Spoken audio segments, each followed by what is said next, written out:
Hi friends, welcome to Annie's kitchen. ನಾನಿವತ್ತು ಆಲೂಗಡ್ಡೆ ಬದನೆಕಾಯಿ ಪಲ್ಯ ಯಾವ ಥರ ಸಿಂಪಲಾಗಿ ಮಾಡೋದು, ಚಪಾತಿಗೆ ದೋಸೆಗೆ ತುಂಬ ಚೆನ್ನಾಗಿರುತ್ತೆ. ಅನ್ನ ಜೊತೆಗೂ ನೀವು ಕಲಿಸ್ಕೊಂಡಿದ್ದು ತಿನ್ಬೋದು. ಮೊದಲಿಗೆ ನಾನಿಲ್ಲಿ 2 ಆಲೂಗಡ್ಡೆನ ಚೆನ್ನಾಗಿ ಹೆಚ್ಕೊಂಡಿದ್ದೀನಿ. ಅಂದರೆ ನಾನು ಚಿಪ್ಪೆ ಮಾತ್ರ ತೊಗೊಂಡಿದ್ದೀನಿ, ಬೇಯಿಸಲಿಲ್ಲ ಇದು. ಮತ್ತು ಬದನೆಕಾಯಿ 1 ತೊಗೊಂಡಿದ್ದೀನಿ, ನೀವು ಎಷ್ಟಾದ್ರೂ ತೊಗೊಳ್ಬೋದು. ಟೊಮೊಟೊ 1-2 ತೊಗೊಂಡಿದ್ದೀನಿ. ಮತ್ತು ಈರುಳ್ಳಿ, ಇದು ಕರ್ಬೇವಿನ ಸೊಪ್ಪು. ಈ ಟೊಮೊಟೊನ ನಾನು ಇವಾಗ ಇದು ಹೆಚ್ಕೊಂಡಿದ್ದೀನಿ, ಅದನ್ನು ನಾನು ಇಲ್ಲಿ ತೋರಿಸಿದ್ದೀನಿ. ಮೊದಲಿಗೆ ನಾನು ಆಲೂಗಡ್ಡೆನ ಚೆನ್ನಾಗಿ ನೀವು ಯಾವ ಸೈಜ್ ಬೇಕಾದರೂ ಆ ಸೈಜ್ ಮಾಡ್ಕೋಬೋದು. ನಾನು ಈ ಸೈಜ್ ಬೇಕಾಗುತ್ತೆ ಅಂತ, ತೀರಾ ದಪ್ಪನೂ ಬೇಡ, ತೀರಾ ಸಣ್ಣನೂ ಬೇಡ. ಆ ಥರ ಕಟ್ ಮಾಡಿಕೊಂಡು ನಾನು ಕ್ಲೀನಾಗೆ ಈ ಸೈಜ್ ಮಾಡ್ಕೊಳ್ತಾ ಇದ್ದೀನಿ. ನೋಡಿ, ಈ ಸೈಜ್ ಇದ್ದರೆ ಸಾಕು ನಿಮಗೆ ಆಲೂಗಡ್ಡೆ. ನೋಡಿ, ಈ ಥರ ಈ ಸೈಜಲ್ಲಿ ನಿಮಗೆ ಈ ಸೈಜ್ ಇದ್ದರೆ ಸಾಕು ಆಲೂಗಡ್ಡೆ. ಈ ಆಲೂಗಡ್ಡೆನ ಕಟ್ ಮಾಡ್ಕೊಂಡಿದ್ದೀನಿ. ಇನ್ನೊಂದು ಆಲೂಗಡ್ಡೆನ ನಾನು ಒಂದು ಅಪ್ರಾಕ್ಸಿಮೇಟ್ ಯಾವ ಸೈಜ್ ಬೇಕು ನನಗೆ ಆ ಸೈಜಲ್ಲಿ ನಾನು ಕಟ್ ಮಾಡ್ಕೊಳ್ತಾ ಇದ್ದೀನಿ.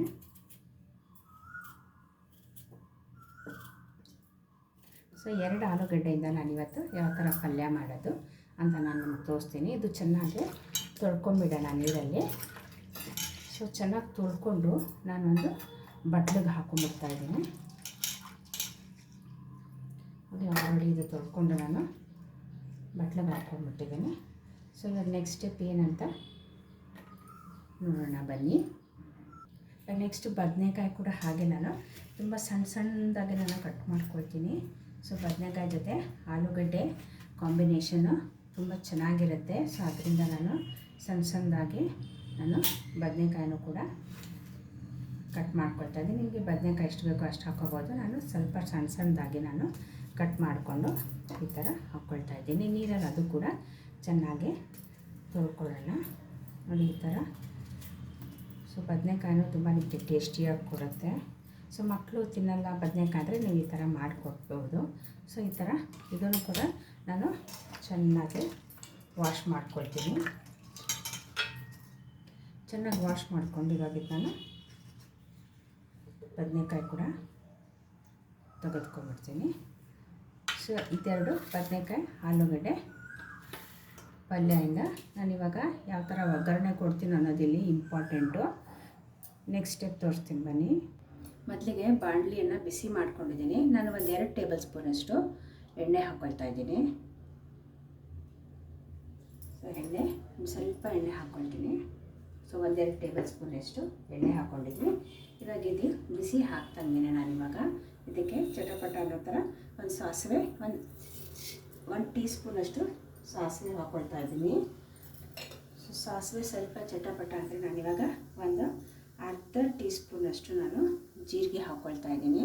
ಒಂದು ಅರ್ಧ ಟೀ ಸ್ಪೂನ್ ಜೀರಿಗೆ. ಇದಕ್ಕೆ ನಾನಿವಾಗ ಸ್ವಲ್ಪ ಕರ್ಬೇವಿನ ಸೊಪ್ಪು ಹಾಕ್ಕೊಳ್ತಾ ಇದ್ದೀನಿ.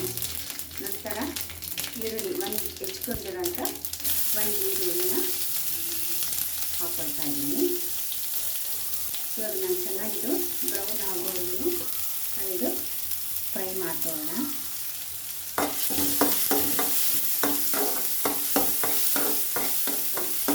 ಚೆನ್ನಾಗಿ ಫ್ರೈ ಮಾಡ್ಕೊಳ್ಳೋಣ.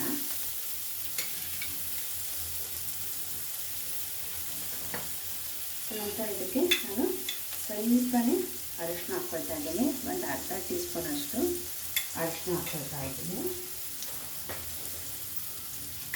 ಇದಕ್ಕೆ ನಿಮಗೆ ರುಚಿಗೆ ತಕ್ಕಷ್ಟು ಉಪ್ಪು, ನಿಮ್ಗೆ ಎಷ್ಟು ಉಪ್ಪು ಬೇಕೋ ಅಷ್ಟು ಉಪ್ಪು ನಿಮ್ಮ ರುಚಿಗೆ ತಕ್ಕಷ್ಟು ಉಪ್ಪು ಕೂಡ ಹಾಕ್ಕೊಂಡು ಚೆನ್ನಾಗಿ ಕಾಯಿಸ್ಕೊಳ್ಳೋಣ.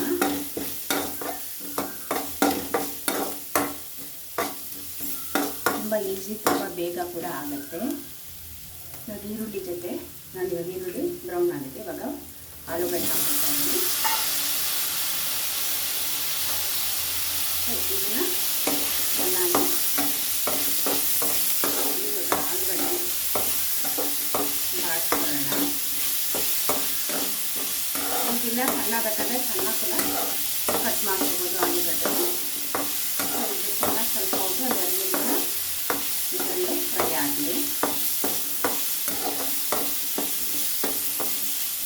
ಆಲೂಗಡ್ಡೆ ಫ್ರೈ ಆಗಿದೆ. ಇದಕ್ಕೆ ನಾನು ಬದನೆಕಾಯಿ ಕೂಡ ಹಾಕ್ಕೊಳ್ತಾ ಇದ್ದೀನಿ.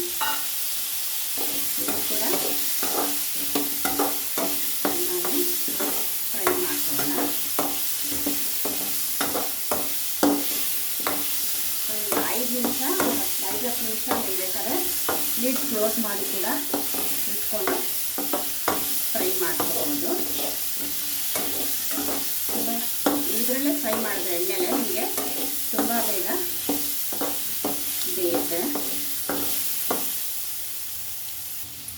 ಇವಾಗ ಟೊಮೊಟೊ ಸಣ್ಣದಾಗಿ ಹೆಚ್ಕೊಂಡಿರೋ ಟೊಮಾಟೊ ಕೂಡ ಹಾಕ್ಕೊಂಡ್ಬಿಡೋಣ. ಅದು ಕೂಡ ಚೆನ್ನಾಗಿ ಸಾಫ್ಟ್ ಆಗಬೇಕು. ಟೊಮಾಟೊ ಚೆನ್ನಾಗಿ ಫ್ರೈ ಮಾಡ್ಕೊಳ್ಳೋಣ.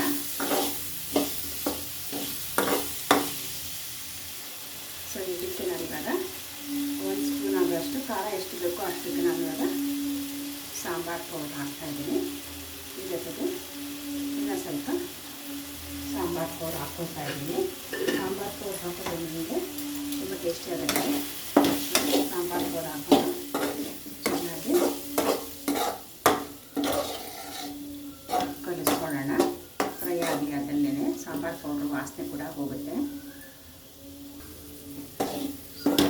ಇದಕ್ಕೆ ನಾನು ಸ್ವಲ್ಪ ನೀರು ಹಾಕ್ಕೊಳ್ತೀನಿ. ಸೊ ಚೆನ್ನಾಗಿವಾಗ ಆಲೂಗಡ್ಡೆ ಎಲ್ಲ ಚೆನ್ನಾಗಿ ಬೇಯಬೇಕು.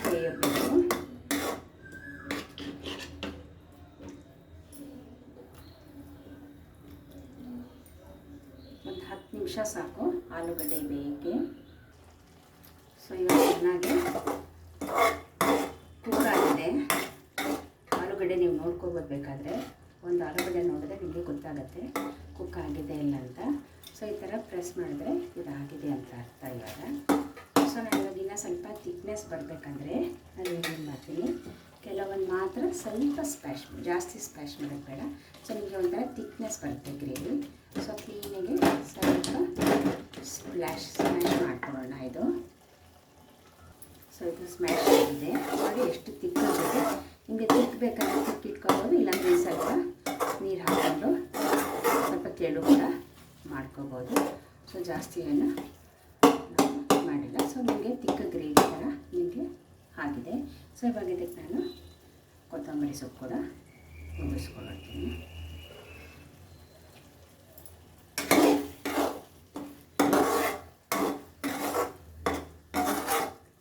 ಸೊ ನೋಡಿದ್ರಲ್ಲ, ಆಲೂಗಡ್ಡೆ ಬದನೆಕಾಯಿ ಪಲ್ಯ ರೆಡಿ ಇದೆ. Thank you for watching. ನಿಮಗೂ ಇಷ್ಟ ಆಯ್ತಂದರೆ ಮನೇಲಿ ಮಾಡಿ ಮಕ್ಳಿಗೆ ಕೊಡಿ. ನಿಮ್ಗೆ ಇಷ್ಟ ಆಯ್ತಂದರೆ ಲೈಕು ಮಾಡಿ, ಶೇರು ಮಾಡಿ, ಸಬ್ಸ್ಕ್ರೈಬ್ ಮಾಡಿ. ಮತ್ತಷ್ಟು ಹೊಸ ವಿಡಿಯೋಗಳು ಗೊತ್ತಿದಷ್ಟು ನಾನು ಹಾಕ್ತಾಯಿರ್ತೀನಿ. ನಿಮ್ಮಿಂದ ನಮಗೊಂದು ಸ್ಫೂರ್ತಿ ಬೇಕು. Thank you for watching.